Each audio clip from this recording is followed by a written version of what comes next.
Welcome to Bind EduTech, and this is a continued class in which we are discussing some of the important short type questions, or you can say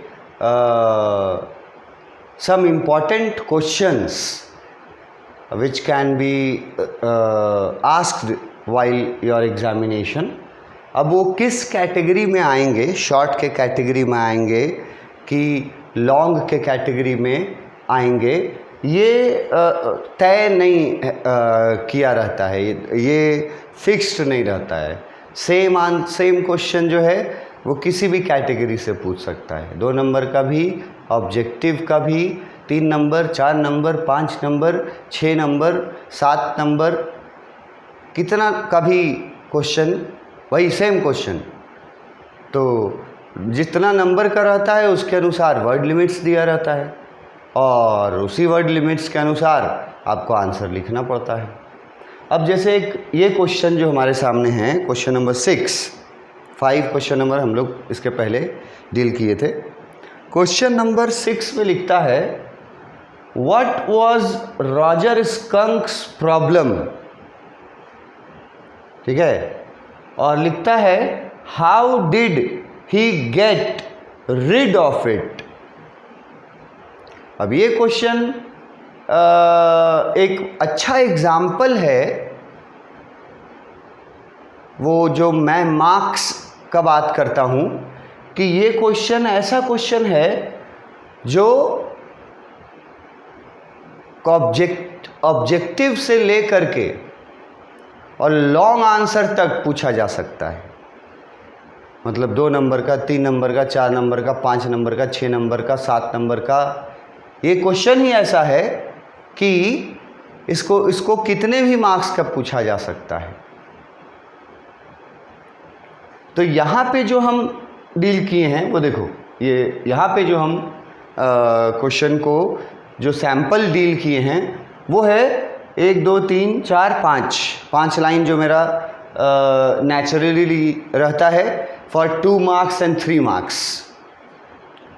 तो 2 number के लिए या 3 number के लिए अगर ये question किसी तरीके से पूछे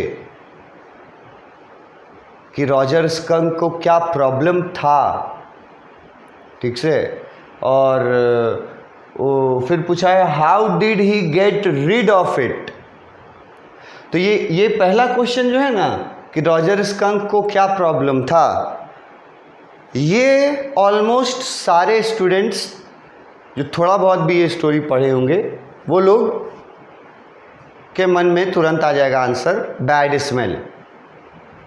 रॉजर स्कंक का यही प्रॉब्लम था कि वो बहुत बुरा स्मेल करता था, एक्सट्रीमली बैड स्मेल। तो इसका आंसर तो तुरंत मन में आ जाएगा। फिर ये क्वेश्चन जो पूछा, how did he get rid of it. अब ये जो उसका बुरा स्मेल का प्रॉब्लम था, इससे छुटकारा कैसे पाया, ये उसी क्वेश्चन में ऐड कर दिया है। अब जो स्टूडेंट, अगर कोई ऐसा स्टूडेंट है क्लास 12th का जो इस टर्म का मतलब नहीं जानता है, यहाँ से ये टर्म है जो गेट रिड ऑफ, ये टर्म,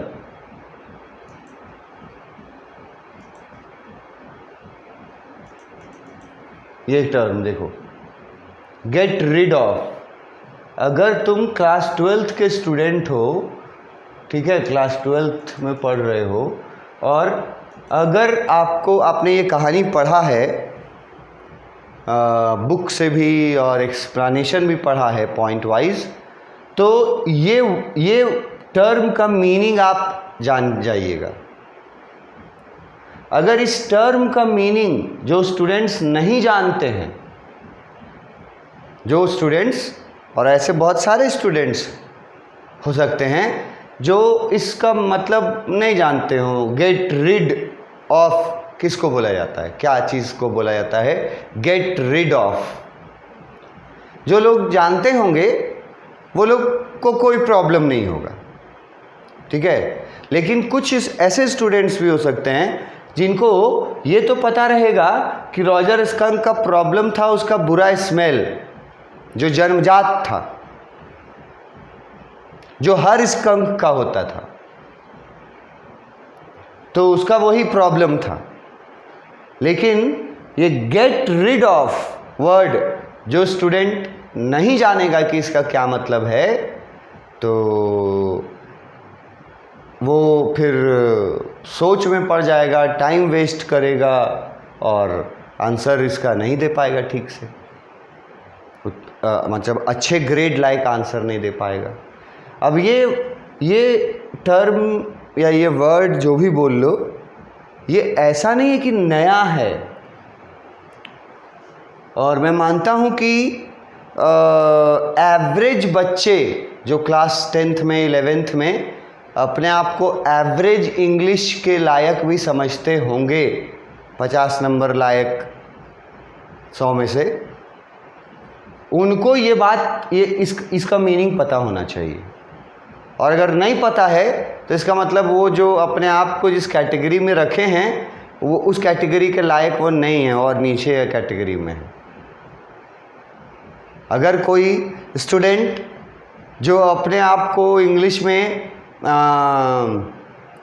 गुड या वेरी गुड कैटेगरी में रखता है अपने प्रीवियस नॉलेज के अनुसार, बैकग्राउंड के अनुसार, कि उसका 10th में इंग्लिश में 92 आया था, ठीक है, और 11th में भी, और थ्रू आउट वो इंग्लिश में पढ़ा है।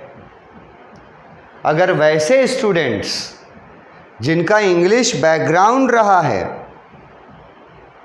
वैसे स्टूडेंट्स को अगर इसका मतलब नहीं पता है तो फिर वो स्टूडेंट्स की गलती है, क्योंकि इंग्लिश बैकग्राउंड अगर है तो इस शब्द का मतलब तो पता होना चाहिए।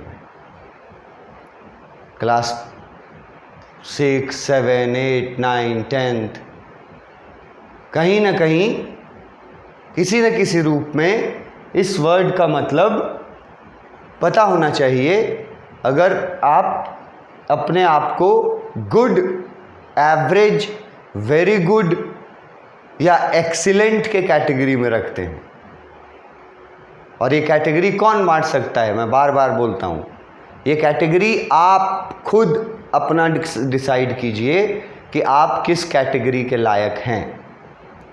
तो जो मतलब जो पहले से ही डिसाइड करके रखे हैं कि हम वीकर ग्राउंड के हैं इंग्लिश में, तो उनको ये नहीं समझ में आएगा तो बात चलेगा, ठीक है, चलेगा।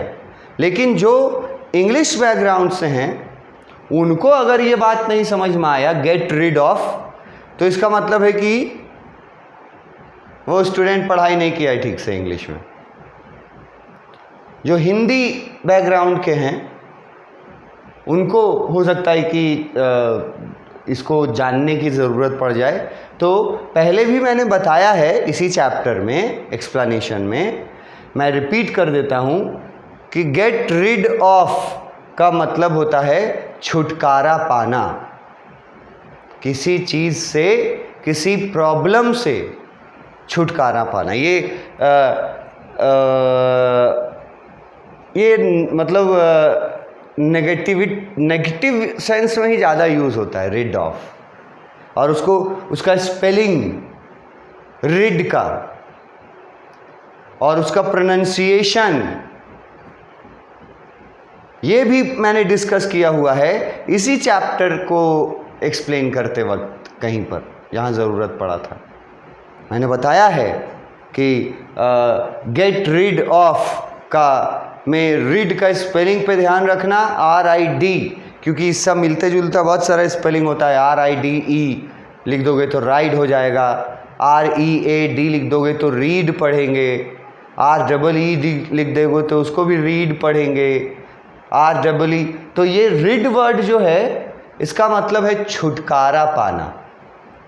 अब जैसे ही ये छुटकारा वर्ड हिंदी में सुनते हैं तो आप सोच के देखिए कि छुटकारा वर्ड माइंड में तब ना आएगा जब कोई दिक्कत वाली बात हो और उससे छुटकारा मिला हो, कोई अच्छा चीज़ है और उससे अगर आप बिछड़ गए तो उसको गेट रीड ऑफ तो नहीं कीजिएगा, कहिएगा, उसको बोलिएगा कि आप मतलब उससे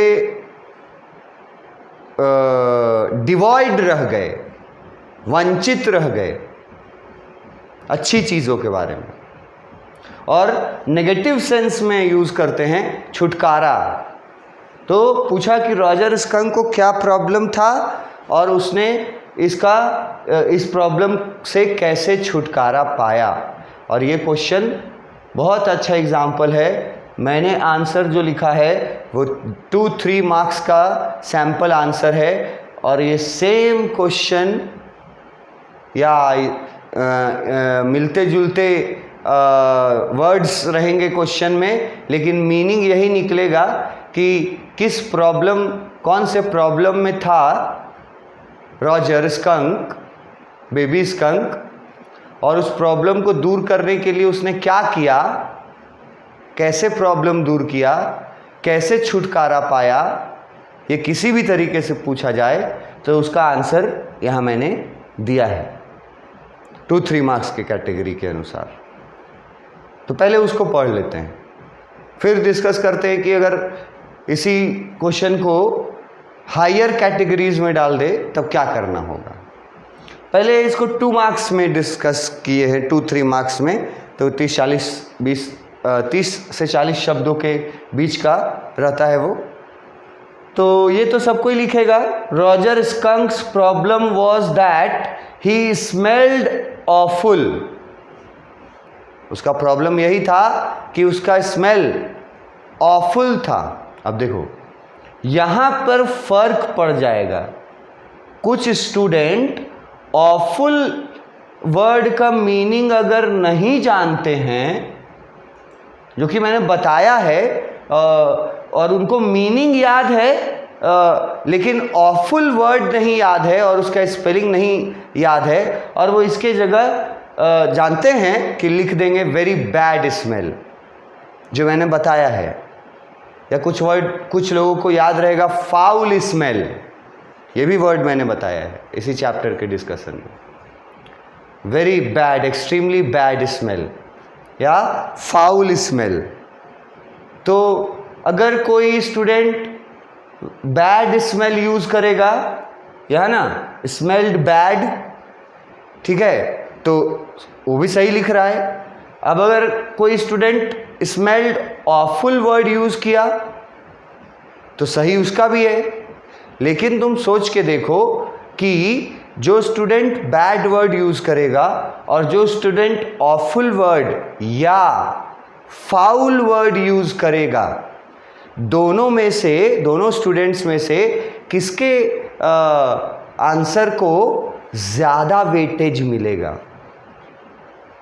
बैड स्मेल लिखने वाले को या ऑफुल और फाउल स्मेल लिखने वाले को?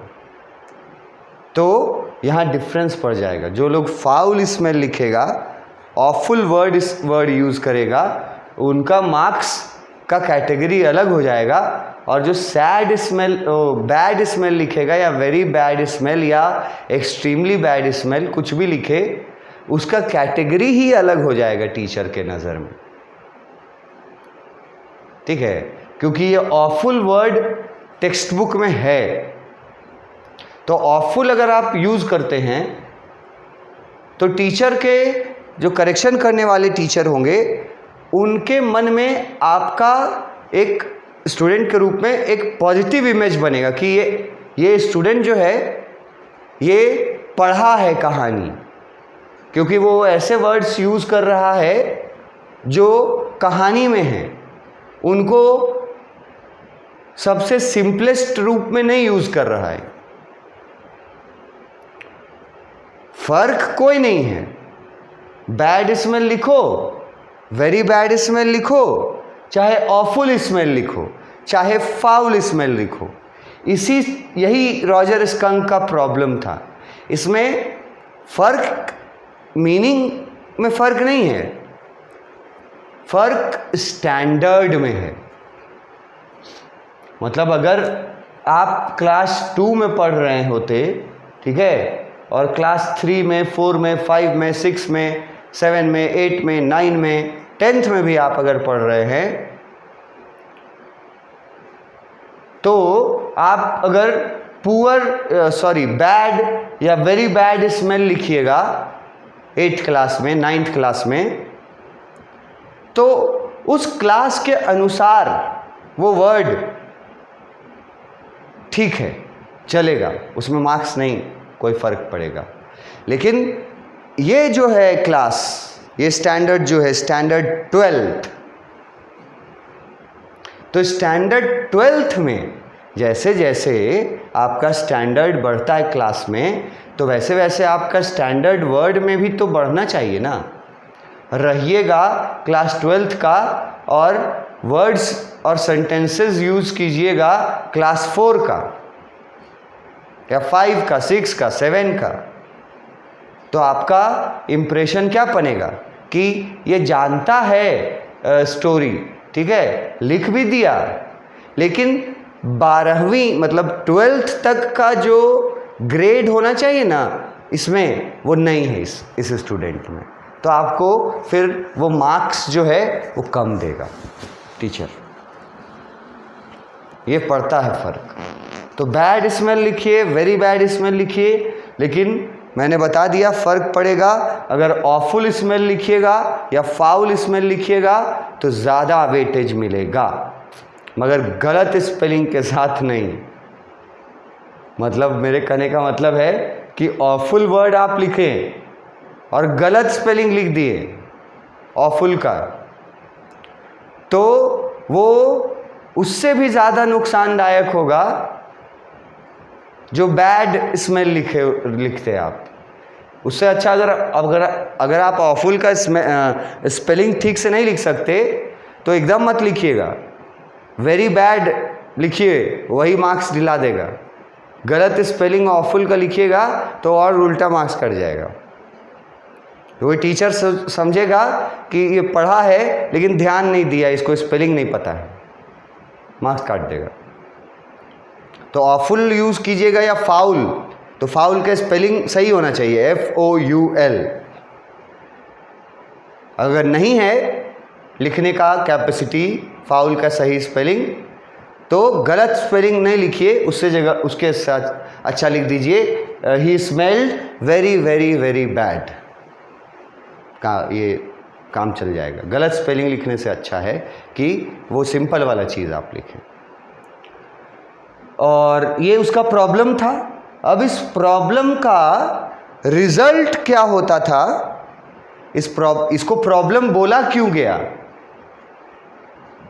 वो बात भी तो बताना पड़ेगा कि बैड स्मेल होने को प्रॉब्लम क्यों बोला गया। ये देखो एक लाइन में जवाब दिया, जो कहानी पढ़े होंगे वो ये लाइन भी समझ जाएंगे कि प्रॉब्लम इसलिए बोला जा रहा है बैड स्मेल को क्योंकि other animals would run away, क्योंकि बाकी एनिमल्स जो थे, लिटिल क्रिएचर्स, उसके उम्र के बाकी क्रिएचर जो थे, वो उससे दूर भागते थे।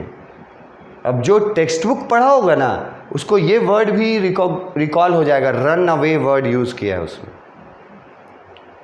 ठीक है। तो ये लिखा कि उसके बैड स्मेल का से उसको प्रॉब्लम ये होता था कि उसके उम्र के जो दूसरे बच्चे थे वो क्या करते थे, अदर एनिमल्स, वो इससे रॉजर स्कंक से दूर भागते थे बैड स्मेल की वजह से। और रॉजर स्कंक कैसा रह जाता था, अकेला रह जाता था। जब सारे बच्चे दूर भाग जाते थे तो रॉजर स्कंक क्या रह जाता था, स्टैंड देयर अलोन। तो ये की वर्ड्स हैं, smelled awful, run away other animals, फिर Roger skunk became all alone, ठीक है। फिर देखो अब आया आंसर रीड वाला कि छुटकारा कैसे पाया। तो लिखा he got read of his problem with the help of the wizard. एकदम एक लाइन में एकदम सिंपली लिखा कि वो अपना बुरा स्मेल वाला प्रॉब्लम दूर किया किसके मदद से? विजार्ड के मदद से। Who made him smelled like a rose. और ये भी बता दिया कि बैड स्मेल को चेंज करा के वो कैसा स्मेल करा लिया था विजार्ड से? रोज का स्मेल करा लिया था। तो क्यों वो छुटकारा पाना चाहता था, क्या प्रॉब्लम था उसका, ये दोनों क्वेश्चन है, ठीक है। और यही क्वेश्चन जो मैंने इतने शॉर्ट में डील किया, ये सेम क्वेश्चन जो है ये लॉन्गर कैटेगरी में भी आ सकता है। एकदम हाई लॉन्गेस्ट, मतलब अगर हाईएस्ट है 8 मार्क्स की कैटेगरी अगर हो तो 8 मार्क्स का क्वेश्चन ये सेम क्वेश्चन रहेगा और मार्क्स रहेगा उसका 8 और उसका वर्ड लिमिट रहेगा लगभग 100 के आसपास, 80 to 100 वर्ड्स। तो बताओ ये 80 to 100 वर्ड्स तो है नहीं। अब मैंने तो तुमको बता दिया 30 शब्दों में, 25 शब्दों में, तो मैंने किस कैटेगरी में इसको बताया आपको? 2 नंबर, 3 नंबर, चलो ज़्यादा से ज़्यादा 4 नंबर के कैटेगरी में बताया। लेकिन अगर 8 नंबर का सेम क्वेश्चन पूछ दे और इस क्वेश्चन को स्पेशली, ये क्वेश्चन एलिजिबल है, ये क्वेश्चन को पूछा जा सकता है हाईएस्ट मार्क्स के लिए भी, तो अगर वैसे पूछ देगा तो ये कीवर्ड्स तो रहेंगे ही, awful smell, other animal run away, Roger became alone, all alone, और फिर he get rid of his problem with the help of wizard who smell like, who made him smell like rose. यही बात को आपको 100 शब्दों में लिखना पड़ेगा अगर 8 मार्क्स का आ गया, 100 शब्दों में। अब 100 शब्दों में कौन लिख पाएगा? जिसको कहानी के बारे में 100 शब्द पता हो एटलीस्ट। अगर आप कहानी पढ़े रहेंगे टेक्स्ट बुक से पूरे वर्ड मीनिंग्स और एक्सप्लेनेशन के साथ, तो इस कहानी को इस आंसर को 100 वर्ड्स का आंसर बनाने में प्रॉब्लम नहीं होगा, किसी को नहीं होगा। मतलब वीकर स्टूडेंट्स को भी नहीं होगा और जो थोड़े बेहतर बैकग्राउंड से हैं उनको तो वैसे भी नहीं होगा। वीकर स्टूडेंट्स को भी नहीं होगा, वो भी ये चिंता में न पड़ें कि सर बता दिए थे 30 वर्ड में और हमको यहाँ पूछ दिया 100 वर्ड, अब क्या करें हम। तो उसमें मैंने बताया जैसे कि कहीं पर कुछ चीज़ों को उसी आंसर में ऐड करना पड़ता है, उसी चीज़ से रिलेटेड इंफॉर्मेशंस को ऐड करना पड़ता है।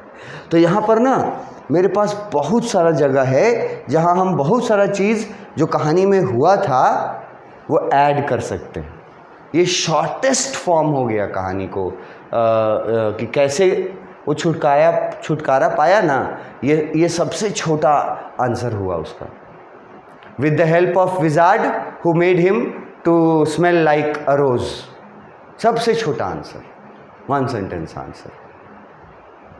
यही जो रीड का जो तरीका है,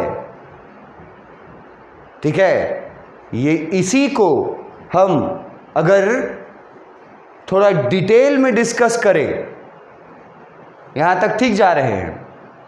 इसके बाद यहाँ से ये जो प्रॉब्लम को जो से छुटकारा पाने का जो तरीका था, जो यहाँ सीधा लिख दिया कि विजार्ड के हेल्प से, मैजिक के हेल्प से वो इस बैड स्मेल से छुटकारा पाके और गुलाब जैसा स्मेल पा लिया।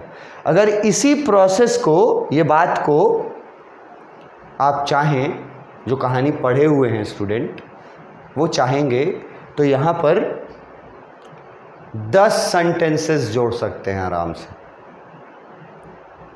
10 सेंटेंसेस, लेकिन उसके लिए कहानी आपको एकदम लाइन बाय लाइन दिमाग में छपा हुआ होना चाहिए। फॉर एग्ज़ाम्पल मैं बता रहा हूँ क्या जोड़ सकते हैं। जैसे यहाँ मैं जोड़ दूँगा कि रॉजर स्कंक अकेला रह जाता था। उसके बाद मैं जोड़ दूँगा कि वो उसकी आँखों से 2 लिटिल टीयर्स फेल डाउन। ये बात लिखा हुआ है, याद उसको रहेगा जो टेक्स्ट बुक पढ़ा होगा। ये बात यहाँ नहीं है ना, ऐड कर दूंगा मैं कि 2 टीयर्स जो हैं वो गिरते हैं रॉजर स्कंक के आँखों से जब वो अकेला रह जाता है, तो he feels very bad, very humiliated, alienated. और उसके बाद फिर मैं लिखूँगा कि रॉजर स्कंक जो है वो हमेशा की तरह अपने प्रॉब्लम से छुटकारा पाने के लिए किसके पास जाता है? वाइज ओल्ड आउल के पास। ये भी बात यहाँ नहीं लिखा हुआ है। तो वो बात जो कहानी में है कि जब वो प्रॉब्लम में पड़ता है तो हर बार किसके पास जाता है? Wise old owl. इस बार भी गया था, तो वो तो यहाँ नहीं लिखा है, वो मैं लिखूँगा। उसके बाद लिखूँगा वाइज ओल्ड आउल जो था उसके पास जब वो गया, रॉजर स्कंक जब गया तो दोनों में बातचीत क्या हुआ था वो भी मैं लिखूँगा। अगर पढ़ा रहेगा तब न लिख पाएगा कि उसके पास जा करके बातचीत क्या हुआ था। देखो एग्जाम्पल में तुमको दिखाते हैं कि जहाँ पे वो जाता है किसके पास? वाइज ओल्ड आउल के पास। ठीक है, देखो वहाँ लाते हैं।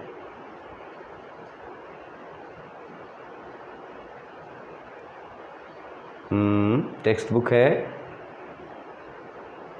हाँ यहाँ देखो,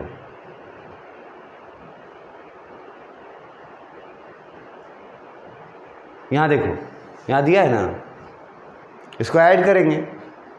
He walked along very sadly and came to a very big tree। ये सब तो आंसर में नहीं ना है, आंसर शॉर्ट 2 नंबर का 3 नंबर का बना हुआ है।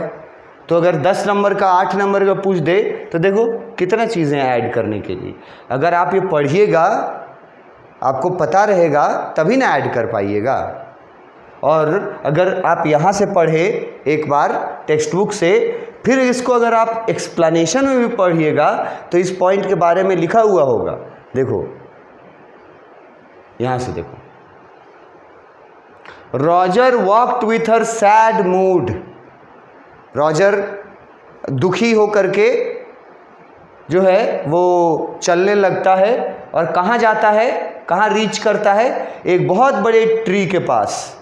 और उस ट्री के टॉप मोस्ट ब्रांच पर एक बहुत बड़ा आउल बैठा हुआ रहता है। ये बात हम लिखेंगे वहाँ, तो मेरा वर्ड लिमिट बढ़ेगा ना। और फिर ये भी कि रॉजर और आउल में बातचीत हुई थी। रॉजर आउल को बोला कि सारे एनिमल्स मेरे से दूर भागते हैं because he was smelling very bad. ये बोला रॉजर, ये भी लिखेंगे। और उसके आंसर में आउल ने क्या कहा था? Owl agreed that Roger smelt very bad. Owl भी बोला था कि हाँ तुम सचमुच में बहुत बुरा स्मेल करते हो। तो रॉजर जो है कि फिर ये लिखेंगे कि रॉजर पूछता है आउल से हर बार की तरह व्हाट ही शुड डू, और उसके बाद रोने लगता है। ये सब बात लिखेंगे वहाँ पर। ये लिखेंगे कि उसके बाद जो आउल था, ठीक है,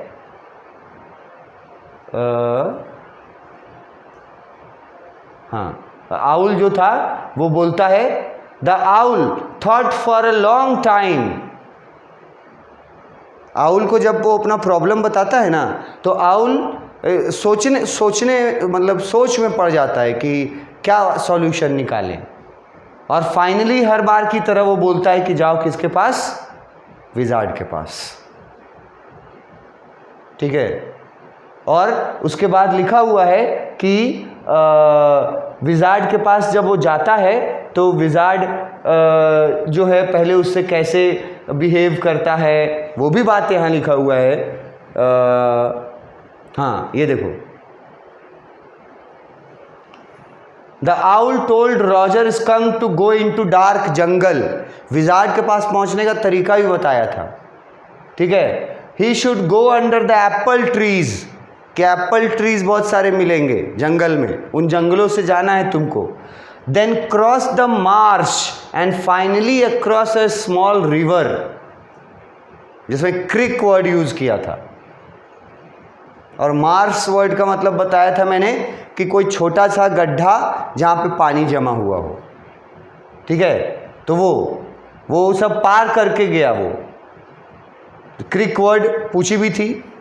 उसके बाद आउल बोलता है कि जब तुम रिवर क्रॉस कर जाओगे देन तुम पहुंच जाओगे कहाँ, विजार्ड के पास। रॉजर स्कंक उसी तरह से सेम पाथ पे चलता है और बहुत जल्दी वो पहुंच जाता है कहाँ, विजार्ड के पास।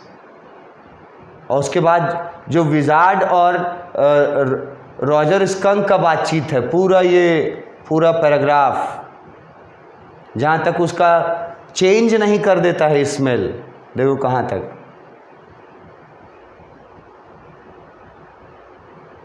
चेंज कर देता है उसका स्मेल। तो और उससे पैसे मांगता है, देखो यहाँ लिखा है Roger thought and said roses, कि मेरा स्मेल रोजेज जैसा कर दीजिए। और ये जो को बहुत पसंद आता है, ठीक है।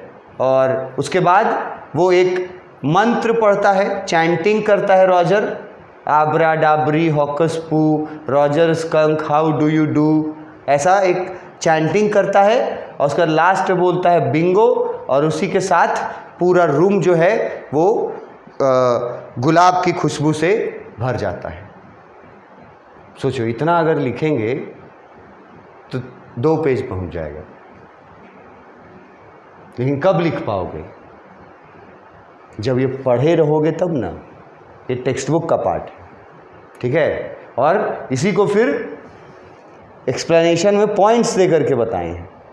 तो दोनों पढ़े रहोगे तो तुम आसानी से आंसर का लेंथ घटा भी सकते हो और आंसर का लेंथ बढ़ा भी सकते हो, और सही तरीके से, जिससे आपके मार्क्स को पॉजिटिव इफेक्ट पड़ेगा। इसलिए मैं बोलता हूँ कि हमेशा जो वो टेक्स्ट बुक जब मैं पढ़ाता हूँ वहाँ पे सबसे ज़्यादा ध्यान तुम्हारा होना चाहिए। तो ये मैंने 2-3 नंबर के लिए लिख दिया है, और अगर इसको 10-8 नंबर का पूछ दे तो मैंने बताया कि जितना जानोगे कि क्या क्या कैसे कैसे हुआ था, उतना ज़्यादा सब कुछ लिख देना। तुम्हारे पास 2-3 पेज लिखने का जगह, मतलब कि चीज़ बताया गया है, उसमें से तुमको बस एक ही, मतलब 10 लाइन ही लिखना है। उनमें से जो 10 लाइन तुमको याद है, लास्ट में बस ख़त्म होना चाहिए कि एक मंत्र का चैंटिंग किया और उसके बाद उसका स्मेल बिंगो बोला और स्मेल चेंज हो गया। तो यहाँ तक तुम 8 नंबर का क्वेश्चन में डील कर सकते हो। तो इसके आगे हम लोग नेक्स्ट क्लास में मिलेंगे। Thank you.